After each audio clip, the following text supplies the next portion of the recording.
이 옛말에 이 굴러 들어온 돌이 이 박힌 돌을 빼낸다는 말이 있습니다. 이 어느 날 우연히 배우자의 외도 사실을 알게 되었는데 그 상간자가 자신의 배우자의 배우자 역할을 하고 있을 때 이 사실을 알았을 때 그 기분이 어땠을까요? 아마 오늘도 이제 이 피해자 분들이 좀 분노하는 마음이 생기지 않을까 싶습니다. 어느 아내분이 있었어요. 이 남편이 어느 날부턴가 정말 출장을 자주 가고 그리고 또 수시로 또 외박을 했답니다. 이제 아내는 이제 남편의 이런 행동 때문에 이제 스트레스를 이제 엄청 받았겠죠. 근데 이제 아내분이 이제 좀 성격이 굉장히 좀 온순한 분이셨어요.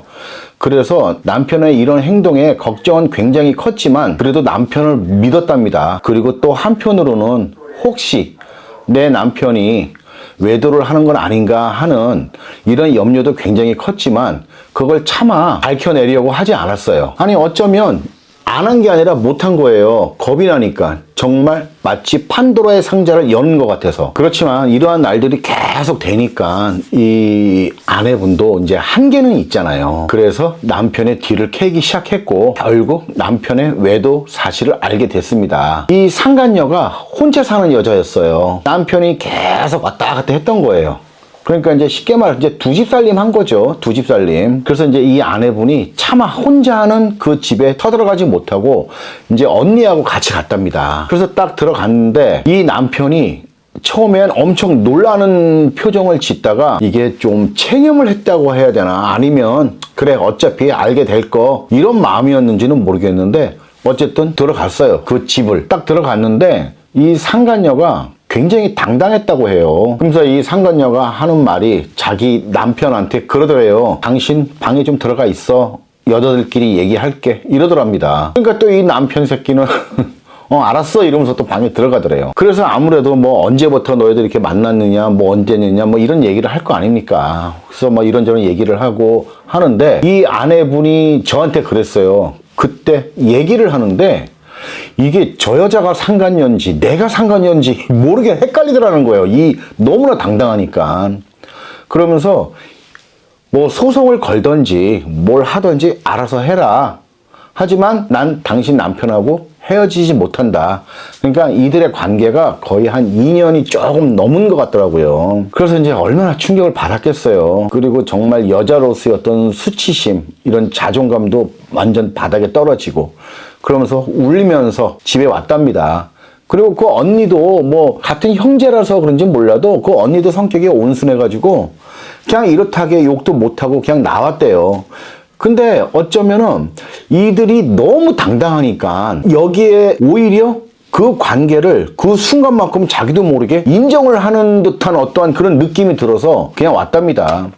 그래서 이제 그때 이제 그 아내분이 오셔서 이제 남편하고 그 상간녀를 상대로 이제 소송을 하려고 했는데 그 남편한테 연락이 왔대요. 이 재산 분할 80% 정도를 줄 테니까 이걸로 깨끗하게 끝내자. 이렇게 얘기를 했답니다.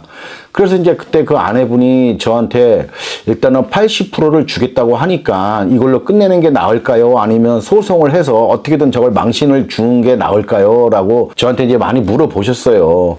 그런데 사실상 그랬거든요. 남편이 뭐 무슨 유명 연예인도 아니고 무슨 공인도 아니고 이런 상황에서 크게 망신 줄 수 있는 방법이 그렇게 있지도 않다. 망신을 주려고 하는 이 소송 행위를 시작했을 때는 그래도 뭔가 약간 뭐 속이 시원할 수는 있겠지만 딱 거기까지다. 그 이상도 그 이하도 아니다. 다만 현실적으로 재산 분할을 80% 받는 게 더 낫지 않겠느냐. 이제 이렇게 상의를 했었죠. 그래서 그 아내분은 이제 아이가 이제 둘이 있으니까 이제 아이들하고 이제 살려면 어느 정도 좀 돈은 있어야 되잖아요. 그래서 결국 뭐 양육비를 뭐 한 아이당 뭐 100만 원씩 딱 잡고 그리고 그 재산에 대해서 80%를 받고 협의 이혼으로 해갖고 끝난 적이 있습니다. 그랬는데 이 분들이 딱 봤을 때 남편이 이제 집에 와서 잘 때도 있었을 거 아니에요. 이제 이 불륜 사실을 명확하게 알기 전에. 근데 남편이 며칠 만에 들어와도 자기 몸에 손 하나 대지도 않더랍니다. 그래서 이것들이 자기네들끼리는 이게 정조를 지키느라고 내 몸에 손끝 하나 대지도 않은 것 같다. 뭐 그렇게 씁쓸하게 얘기를 하시더라고요. 그리고 또 이제 어떠한 이제 아내분이 있었어요. 있어요. 이 아내분이 이제 상간남이 있는데 이들이 이제 매달 만날 때마다 뭐 모텔비가 됐든 뭐 호텔 비용이 됐던 이거 돈도 나가고 맨날 나가서 뭐 사 먹으러 다니고 하니까 돈이 많이 들잖아요. 그래서 상간남이 조그마한 원룸을 하나 얻었어요. 그래서 이들은 항상 이제 데이트를 이제 그 집에서 한 거죠. 그러니까 이게 더 경제적이었다고 생각을 하나 봐요. 보증금이야 뭐 얼마가 됐든 나중에 다시 받을 수 있는 돈이니까. 그리고 뭐 월세 뭐 4, 50만 원 낸다 하더라도 자기네들이 돌아다니면서 쓰는 돈보단 여기서 뭐 사다가 뭐 해먹고 하는 게 더 싸고, 또 여기서 또 자기네들끼리 뭐 어떤 그런 보금자리라고 생각을 하고 거기서 들랑달랑 했던 것 같아요. 그리고 항상 그래서 이 아내분 카톡을 보면 집으로 와, 이제 이거예요. 집으로 와, 당신 뭐 먹고 싶어? 뭐 해놓을게.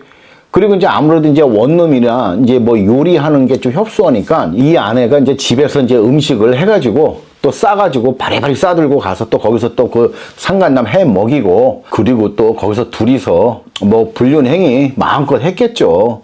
이러다 보니까 이 아내분 머리에는요, 자기 남편보다 이 상간남이 더 남편이라고 생각을 했던 것 같아요. 그러니까 이 상간남이 이제 만날 때마다 이제 돈을 얼마씩 줘요. 다음에 나 이거 먹고 싶어, 이거 좀 해줘, 이거 좀 사다 먹자 뭐 하면서 사가지고 와, 이러면서 또 이 아내한테 돈을 주고, 이 아내는 또 돈 갖고 있다가 이제 그 만나기로 한 날 시장 봐서 아니면 뭐 대형마트 가가지고 그런 것들 이렇게 사들고 와가지고 또 이제 상간남 해 먹이고 이렇게 지냈나 보더라고요. 그랬는데 이 아내의 카톡을 이제 남편이 이제 봐서 이제 이런 사실들을 다 알게 된 거거든요. 근데 거기서 그랬답니다. 상간남이 너 남편하고 잠자리 안 하지? 라고 하면서 이렇게 물어보더래요. 그래서 이 아내가 당연히 안 하지. 당신이 있는데 내가 왜 얘하고 관계를 갖느냐, 이렇게 얘기를 하더랍니다. 그러니까 남편을 얘라고 해요. 쟤 이렇게 표현을 했더라고요. 그러면서 이 상간남이 너 혹시라도 남편이 졸라가지고 부부관계를 갖게 되면 나한테 미리 말해줘. 나 당신이 남편하고 관계를 갖고 왔는데 또 나하고 관계 갖는 건 나 정말 찝찝하고 더러워서 싫어. 이렇게 얘기를 하더랍니다. 그랬더니 이 아내가 당연하지, 걱정하지 마, 그럴 일 없어, 이런 대화 내용을 남편이 봤어요. 그러니까 남편이 그거 보고 막 치를 떨었대요. 치를 떨면서도 분노감, 그리고 막 하염없이 막 눈물도 엄청 났었답니다. 그런데 이렇게 종종 보면은 뭐 이 사람들처럼 한 집에서 생활을 하는 이런 상황 아니다 할지라도 자기들끼리 정조를 지키는 이런 불륜 행위를 하는 사람들이 있어요. 그러니까 너 내 아내하고 절대로 안 할 테니까 너도 네 남편하고 절대 하지 마, 뭐 이런 약속을 하더라고요. 그래서 서로 정조를 지키는 거죠. 이거 참 웃기잖아요. 이거를 보면은요, 야, 사람이 추접스러우면 어디까지 추접스러워질까라는 게 좀 궁금하더라고요, 솔직히. 이게 아무리 뭐 불륜에 미쳤다 하더라도 어떻게 자기 배우자한테 그렇게까지 할 수 있지? 라는 생각이 정말 많이 들더라고요. 그러니까 결론적으로는 이게 자신의 배우자와의 정조를 지키는 게 아니라 이 상간자와의 정조를 지키는 이런 어리석은 사람들이 있는 거예요. 솔직히 정말 과연 이러한 식의 정조를 지키는 이 불륜 행위를 하는 사람들이 그 관계가 얼마나 오래 갈까, 그런 생각이 많이 듭니다. 이런 사람들은 정말 뭐 평생 갈 것처럼 굴지만 뭐 조금만 뭔가 어긋나고 하면 또 곧바로 또 헤어지는 사람들이거든요. 만날 때야 좋죠. 그럼에도 불구하고 이러한 무모하게 이 상간자와의 정조를 지키면서 아주 자기들만의 아지트를 탁 만들어 놓고 정말 부부놀이 하는 이런 것들을 보면요, 정말 같잖아요. 결국 그 두 번째 아내는 남편한테 이혼 당하고요, 그 상간남하고도 헤어졌어요. 상간남하고 헤어지고, 그리고 이 남편이 그 아내를 상대로, 그리고 그 상간남을 상대로 소송도 하고, 그리고 그 상간남의 아내가 이제 이 모든 사실을 다 알고 이 남편의 아내를 상대로 또 상간녀 소송을 걸어가지고 아주 그냥 엉망진창이 됐습니다. 그냥 이러한 상황, 아니면 이러한 상황과 유사한 일을 당한 이 피해자분들이 정말 참 안타까워요. 그 일이야 당장 내가 용서를 하던 이혼을 하던 끝장을 내면 되지만 그 마음의 상처는 정말 평생을 갈 수 있거든요. 그렇기 때문에 하루라도 빨리 그 충격에서 벗어나셔가지고 좀 다시 정상적인 생활을 좀 잘 하셨으면 좋겠습니다. 그리고 이러한 문제 때문에 자존감이 많이 떨어져 계신 분들이 많은데 그 피해 배우자분들, 이분들이 못나서가 아니에요. 그런 불륜짓거리를 하는 이 사람들이 못난 것입니다. 그러니까 스스로를 너무 자책하고 그러지 마세요. 그리고 무엇보다 자신의 정신 건강이 가장 중요하니까 정말 이 부분에 대해서도 많이 신경 쓰시면서 하루라도 빨리 정신 건강한 그런 생활을 하시기를 진심으로 바라겠습니다. 끝.